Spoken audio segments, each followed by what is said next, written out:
জানতে পারলাম 56 ধর্মনগর বিধানসভা কেন্দ্রের উপনির্বাচনে আপনাকে প্রার্থী করেছে।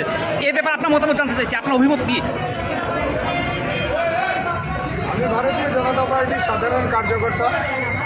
দল আমাকে প্রার্থী করেছে। আমি দলের সম্মানীয় প্রদেশ সভাপতি রাজীব ভট্টাচার্য, আমাদের ত্রিপুরা রাজ্যের মাননীয় মুখ্যমন্ত্রী প্রফেসর মানিক সাহাজি, আমার জেলার সম্মানিত প্রেসিডেন্ট মণ্ডল সভাপতি সহ সমস্ত কার্যকর্তা সবাইকে আমি তার জন্য আমি চিরকৃতজ্ঞ। সবাইকে আমি অভিনন্দন এবং নমস্কার জানাই। আপনি আপনার প্রতিদ্বন্দ্বীদের কাছে মানে জয়ের ব্যাপার কতটুকু নিশ্চিত?